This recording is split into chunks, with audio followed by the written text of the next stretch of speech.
All right, we turn back now to Ian's impact on Florida after making landfall as a Category 4 hurricane yesterday. We are seeing a lot of images like this today. This is the Sanibel Island Causeway Bridge. It was ripped apart. Wow.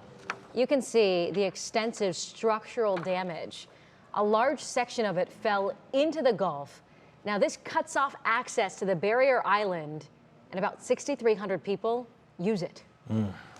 Take a look at this. A television reporter covering Hurricane Ian rescued a woman from her car after getting trapped in Orlando this morning. We're told the woman was on her way to work as a nurse when she got stuck. Again, that television reporter, got to give her a shout out, even though no one will know her name here. Tony Atkins of station WESH in Orlando. That is really fantastic work, beyond the call of duty. It is. Our NBC station there, they're doing good things in such a tough time. I mean, Betsy, it's hard to see so many of those images, so much video coming in. Not ideal for any of them. Yeah, and it's the aerial images that are really kind of the heart-grabbing imagery. And remember, they don't have any electricity in most of these areas, no air conditioning. It's very buggy.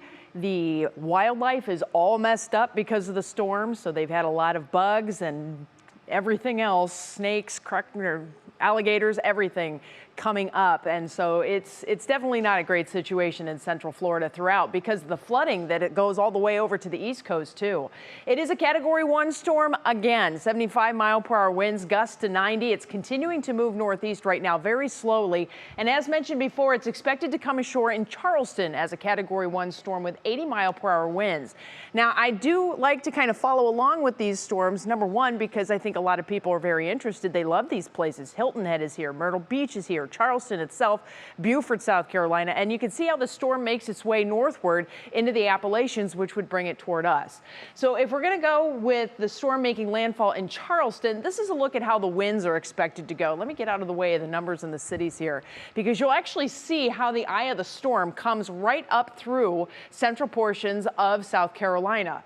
But it doesn't stop there. Remember, that wind core is going to stay intact, even though it's diminished. And by the time we get into the weekend, you can see how what's left of that wind core and the disruptions caused by the remnants of Ian make their way into Ohio. So we are likely to have a very breezy weekend ahead.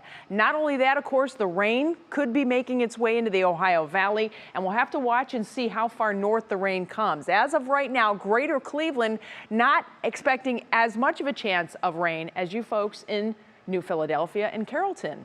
So only a 20% chance for rain here in greater Cleveland, higher chances farther south on Saturday, better chances on Sunday for those scattered showers. Temperatures are going to be in the 60s. Over the next few hours tonight, we are anticipating clearing skies. Temperatures are going to be chilly.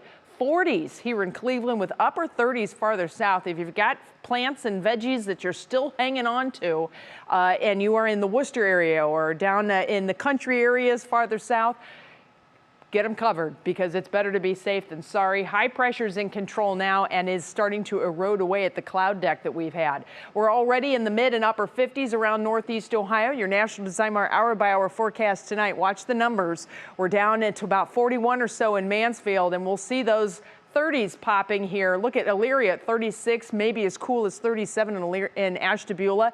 No frost advisories as of right now, but definitely something to think about if you are in a frost-prone area. By afternoon, then we'll see clouds on the increase. Temperatures starting to increase a little bit too. We'll be in the mid-60s tomorrow, but at least we get to see some sunshine. High thin clouds from Ian start tomorrow.